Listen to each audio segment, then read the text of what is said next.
5 like-minded guys who want to make music, play shows, and reach out and inspire people wherever we can. I think. Yeah. Just the general. We're all pretty sociable, I'd say. So we always enjoy like meeting new people at shows and kind of chatting and catching up about music or whatever, anything it could be. We always want to wow crowds. It's always a nice thing. Give something to people to remember. We work really hard as well. We're always trying to get better, do the next best thing. And we have a lot of fun doing so, and we've been having a lot of fun putting this record together and getting the band together over the past year. And hopefully all been kind of friends in one form or another over the last few years, I suppose. Yeah, we're tight friends. I think that's probably what makes the band quite functional as well. Yeah. It doesn't feel sterile or like forced. It doesn't feel like we're just doing this for the sake of it, which is nice.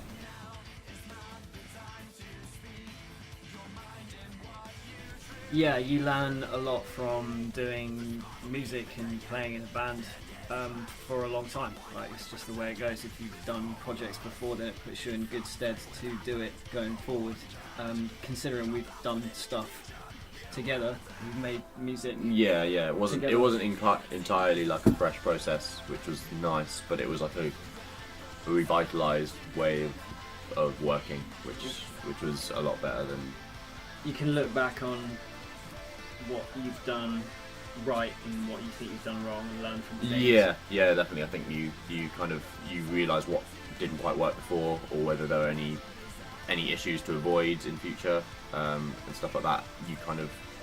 And you also learn how you work in a band and where your strengths lie and such. We retained a lot of fan base as well. Yeah, which has been really cool. I think the fan base and contacts and stuff that you make, that's just that carries on, and that's vital in anything if you're going to try and start a new project and kind of push it as being professional. Yeah, I think the lesson is, if you think one project isn't reaching your full potential, then there's always room to do it going forward.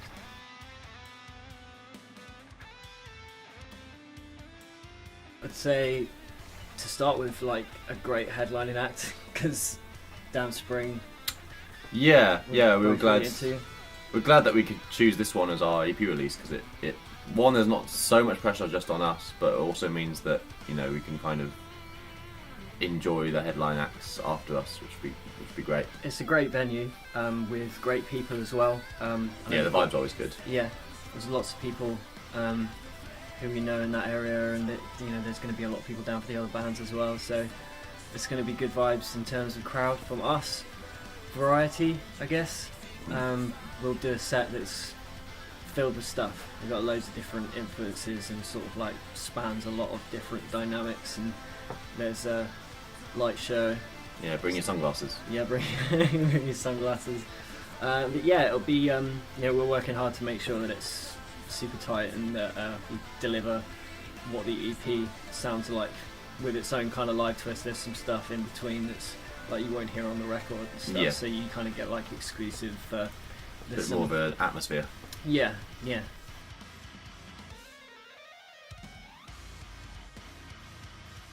Fade was, I think, writing-wise, the most natural song.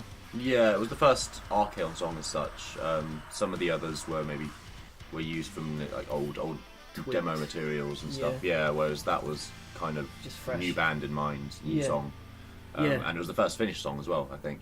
So it was the obvious choice for single, just because it was kind of written with like a verse chorus format.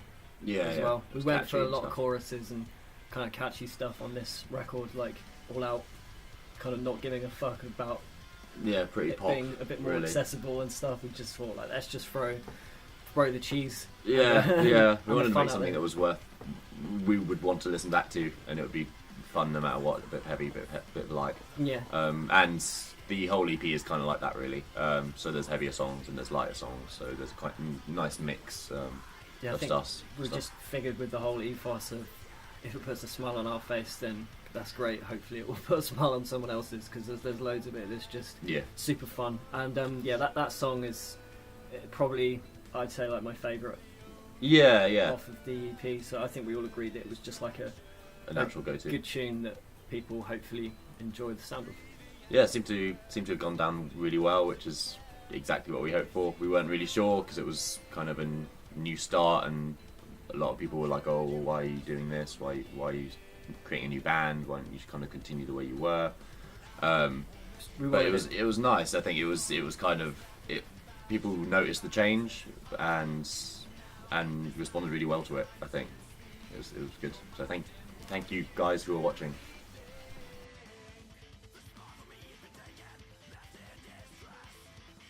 I think rather than complicate things with a super complex kind of over the top video with visual effects and whatnot, like we wanted to have fun with it. Like we wanted to just be fun. Really. Yeah. So we decided on like a fun video as opposed to something serious.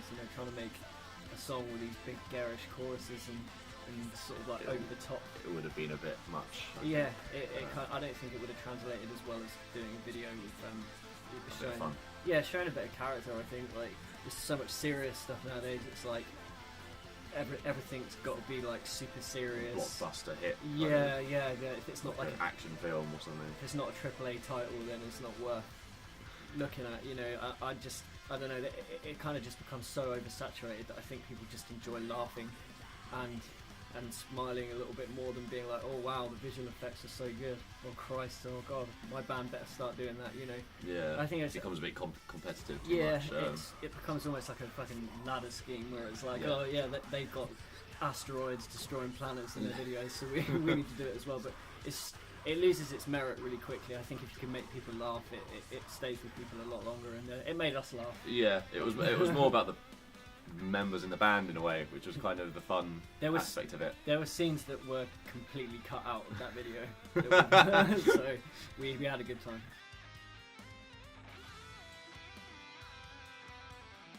Well, I suppose we always try and impress. Really, the whole thing is to make it worth the entry fee at the end of the day.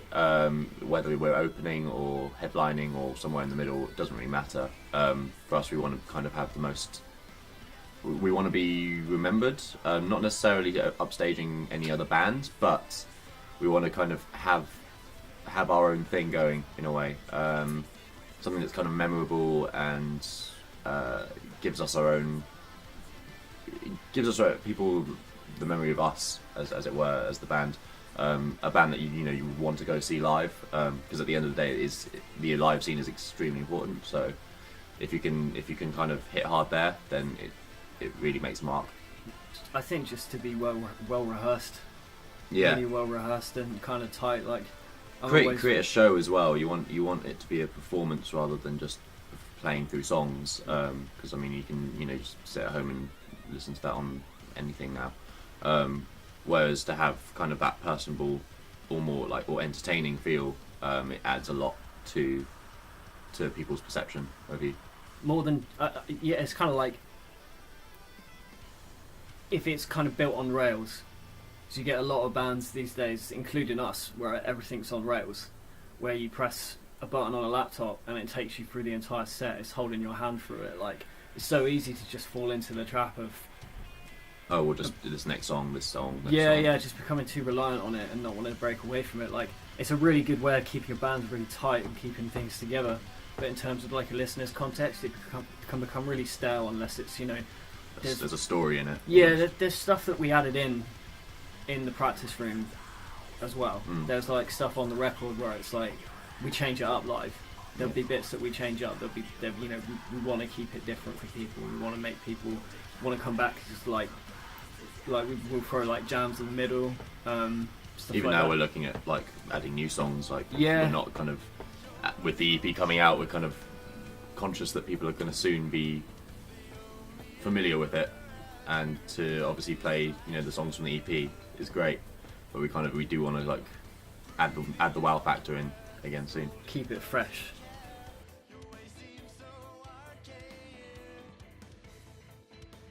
So that's a really nice thing to hear. about it being diverse and intense, because that's exactly what I think we were going for with a lot of it, and for it to be something that everyone could have a little piece of and interpret their own idea of what it is. Like it's so easy for us to like go into loads of influences and bands and musicians and stuff like that, because there's a whole world of those. Yeah. But big time for it this time, there was just this whole thing of life. Like we were like going through these kind of crazy stages as people, and we wanted to do something that was inspired by sort of like a journey as people, as well as like music. There's a ton of different, like the list will go on for too long. We've gone for ages. Yeah. Everyone's into such different stuff. Like the music that Reese listens to is totally different to anything that I would ever listen to. Like normally, I listen to it in his car by force, but yeah, we all kind of cross over on influences in that sense. Yeah. So yeah, it's quite hard to pinpoint a specific thing. I suppose we all have that kind of progressive element, though. I suppose in that we want to kind of have a theme and a kind of concept toward it all. Yeah. And we want to make it interesting. We don't, if there's a part that maybe seems a little bit stale or a little sounds bit like someone else. Yeah, that's that's a big the one. thing. Like if anything sounded like another band, like there's probably bits that people are going to pick up on. Yeah. Like, oh, it sounds like Intervals, which is great. If anyone said that, or to be compared to a great band like that would be fantastic. I'm not saying there's anything wrong from borrowing influences, but there's we weren't really. It's not like we were actively listening to anything. I suppose maybe apart from North Lane, it just happened to be out. Even that was a bit later. It was, yeah. It was kind of once we finished. Yeah. But we all really dug that. Yeah. I think there wasn't anything we were all kind of sat listening to while we were writing, so it kind of just happened naturally in a way. Yeah. I think it was based off old ideas as well that we really liked and wanted to carry. Yeah, we wanted to kind of add to and make fresh. So it's basically that.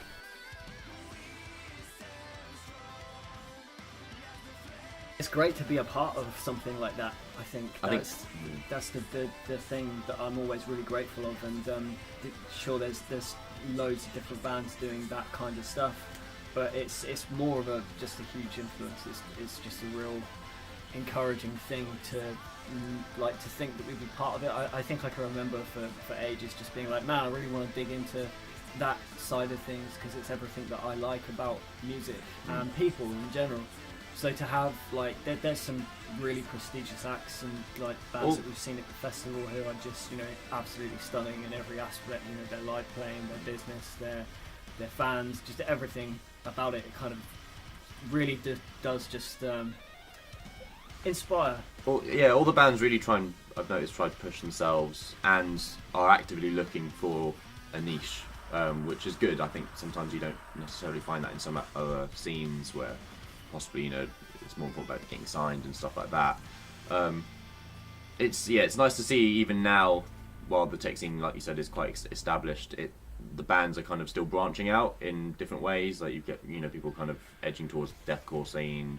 Us, like you could probably bag us more with the metalcore kind of bands, but there's hardcore influence now as well.